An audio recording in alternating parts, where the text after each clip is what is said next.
The room inside the Browns' facility this week did not look like the site of a quarterback controversy. It looked like the opposite. Todd Monken sat down with Shedeur Sanders after naming Deshaun Watson QB1 for the opener against Jacksonville, and instead of describing tension, he described something almost startling. A young quarterback who spent the entire meeting smiling. That single detail tells you more about where this Browns story is actually headed than the QB1 announcement itself does. Let me walk you through why. Cleveland spent months building this up as a genuine open competition. And, I mean genuinely open, not the kind of competition franchises stage for headlines, while the outcome is already decided behind closed doors. Practices got watched closely. Preseason snaps got charted rep by rep. Fans tracked every throw Shedeur made and every throw Watson made, looking for the separation that would finally settle things one way or the other. And by every account coming out of that building, Shedeur kept doing exactly what you would want a rookie to do in that spot. He improved week over week. He showed poise in the pocket. He made mistakes, because every young quarterback does, but he also showed growth after those mistakes, which is the part that actually matters to a coaching staff. He put himself firmly into the conversation, instead of fading out of it the way a lot of people probably expected. Monken himself admitted the plan changed because of what he saw from Shedeur early on. He liked the way the kid was wired. That is why Cleveland decided to give him more reps in the first place, and why the coaching staff turned this into a real competition instead of just handing Watson the job on name recognition alone. Monken has also called Shedeur a sponge, someone who takes everything in and keeps growing because of it. Those are not throwaway compliments. Coaches do not usually talk about a backup quarterback in those terms unless they genuinely believe he is close. Then Monken made his call. Watson got the job. Fine, coaches are allowed to make that call. That is literally their job. But the moment that decision became official, it created a question that is not going away quietly. What, specifically, did Deshaun Watson do in this competition that Shedeur Sanders did not? Normally a decision like this gets defended by pointing to results. He was clearly sharper. He took full control of the huddle. The tape was not close. Cleveland has not really said any of that. What they have said, over and over, is that Shedeur understands the long game, that Watson has experience, that this is about patience and development, not about one guy clearly outplaying the other. And when the explanation for a decision leans on language like that instead of performance, fans notice. They start wondering whether this competition was ever as open as it was sold to be. Here is where it gets interesting for Shedeur, though, because he refused to give Cleveland any easy way out of that question. Think about what could have happened instead. If Shedeur had gone public with frustration, complained to reporters, sulked through practice, handed Monken some quote that blew up on social media, Cleveland would have had cover. They could have pivoted the entire story toward his maturity, his attitude, his readiness to handle adversity. Instead of talking about whether Watson actually earned the job, everyone would be talking about whether Shedeur could handle not getting it. That is a much easier storyline for a franchise to control. And honestly, it is the storyline a lot of teams get to hide behind when a controversial decision goes wrong. That is not what happened here. Shedeur took the news, stayed composed, kept working, and by Monken's own description, walked out of that meeting smiling because he already understands something a lot of young players never figure out. One roster decision in August does not define an entire career, let alone an entire season. And because he refused to make this about his own emotions, the spotlight stays exactly where Cleveland probably did not want it, on the football decision itself, sitting there, unexplained, in front of an entire fan base. That is a problem, because from the outside, that decision still does not look obvious. I want to be fair here. Coaches see things fans do not. They sit in meetings. They watch protection reads, checkdowns, communication at the line that never shows up on a broadcast. Monken said it himself, that early on Watson was ahead simply because of experience, and there is nothing controversial about that on its own. It is entirely possible he has real, specific reasons for trusting Watson right now that never made it into a press conference.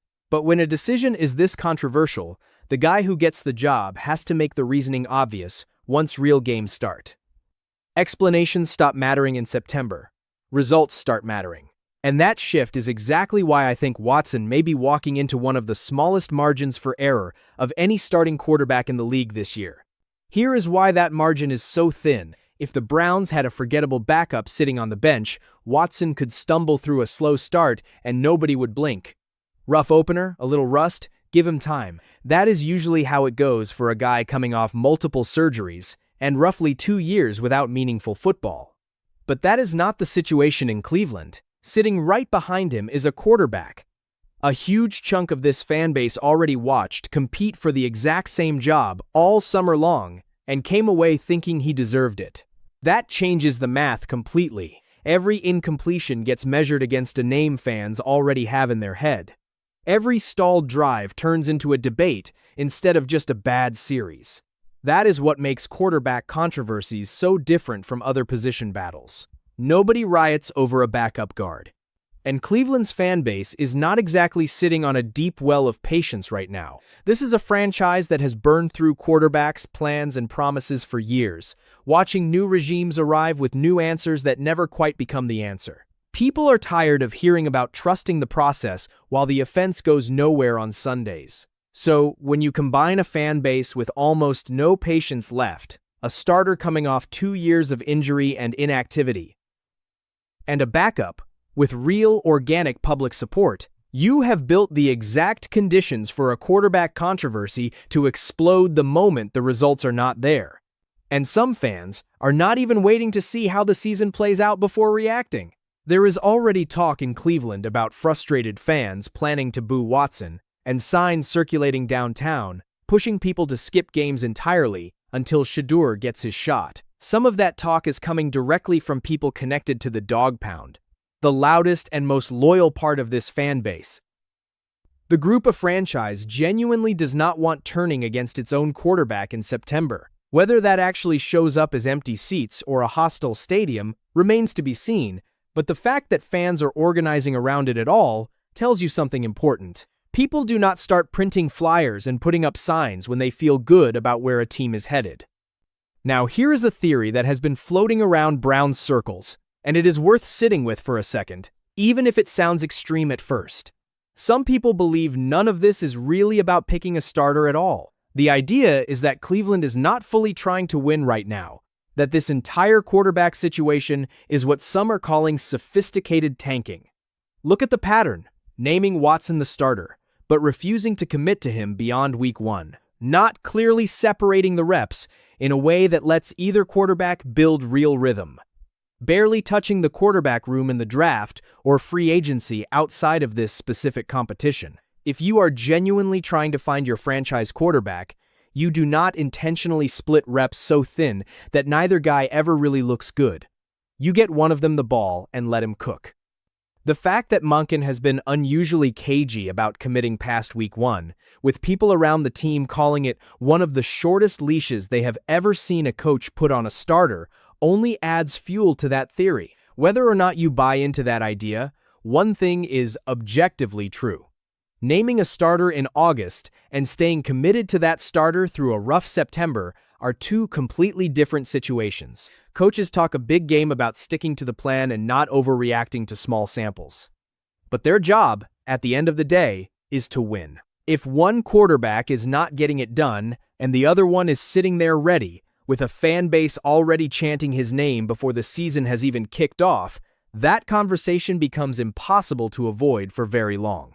So, what does Watson actually have to do here? Not just look decent, convincing. He has to move this offense with rhythm, protect the football, finish drives, and give Cleveland a performance so clean that the why not Shedeur question quietly dies on its own. Because if he comes out against Jacksonville and the offense looks sluggish, if third downs stall and the red zone turns into a graveyard, the questions start immediately. And they will not be quiet ones. They will show up in the post-game press conference. They will show up on sports radio the next morning. They will show up every single time this offense goes 3 and out for the rest of the year. Meanwhile, Shedeur's path forward might actually be the more comfortable one, strange as that sounds, for a guy who just lost a quarterback competition. He no longer has to prove anything in practice. That pressure is gone. It shifted entirely onto Watson the moment the depth chart became official. Shedeur's job now is simple, at least on the surface. Stay ready, keep studying, watch how Monken calls games in real competitive situations, learn how NFL defenses actually attack this offense at full speed instead of August speed, and be ready to take over the second his number gets called without a single hesitation. Backups live like that anyway, every single year, across the entire league. The difference here is that Shedeur's weight comes with a fan base already rooting for the call to change, which is a very different kind of pressure to sit with quietly. And that is really the trap Cleveland built for itself. Todd Monken can stand at a podium and call Shedeur's reaction mature, praise him for understanding the long game, and mean every word of it. He clearly respects the kid, but that same phrase, the long game, cuts both ways. And I do not think Cleveland fully appreciates that yet. If this is genuinely about the long game and not just about handing Watson one more shot at redemption, then the obvious follow-up question writes itself. How long does the short-term losing have to go on before the long game actually means Shedeur Sanders takes over the offense? There is a scenario worth picturing here, because I think it is closer to reality than people want to admit. Cleveland comes home after a rocky start on the road. Watson jogs onto the field for the home opener. The offense goes 3 and out on the first 2 possessions. A handful of fans start chanting for Shedeur, a few more join in, and it spreads through the section. Within minutes, the broadcast is talking about it on air. By the post-game press conference, Monken is getting asked directly whether a change is coming. Watson is fielding the same question in the locker room. So, is Shedeur standing on the sideline the entire game without throwing a single pass, and somehow still becoming the biggest story to come out of it? That is not some far-fetched hypothetical in Cleveland right now. That is basically the default outcome if Watson stumbles out of the gate, and I think everybody inside that building already knows it, even if nobody is saying it publicly. That is what makes this whole situation so fascinating to watch play out over the coming weeks. Cleveland made its call. Watson gets the first opportunity, and I would argue he has earned the right to go prove it works after everything he has been through with his health and his reputation over the last couple of years. Shedeur did not get QB1, and instead of making that moment about himself, he made it disappear as a storyline almost entirely, which, ironically, keeps the real story alive and burning underneath the surface. Because the pressure never actually left the quarterback room in Berea. It just moved. It went from a rookie trying to win a job in August to a veteran trying to justify one in the regular season, with an entire fan base watching every single snap for a reason to change their mind. Watson does not need a perfect debut. Nobody is asking for that, and it would be unfair to expect it from a quarterback still working his way back from major injuries. But he needs to look like the obvious answer, not the safe one. He needs Cleveland's offense to move with rhythm and purpose from week 1 on, because the second it does not, this entire long game conversation flips its meaning completely. It stops sounding like patience with a promising young quarterback and starts sounding like patience running out on an aging plan that ownership has already invested years and enormous money into. There is also a quieter moment from this week that I think tells you just as much as the QB1 announcement itself. During a joint practice against the Bills, a reporter asked Monken what he told Shedeur, given that it might have been one of his last real auditions before the roster got finalized. Monken's answer was simple. He told him to let it rip, to have fun, to just go do what he has been doing since he was a kid. That is not the tone of a coach trying to bury a player or protect a decision he is worried about. That is the tone of a coach who genuinely likes what he has in that quarterback room, both of them. And who knows, this competition is not actually finished just because a depth chart says so. And that brings up something Cleveland has to reckon with that has nothing to do with talent at all. Watson is not just carrying a starting job right now. He is carrying years of investment, a massive contract, and an ownership group that has been tied to this experiment since before Shedeur ever put on a Browns uniform.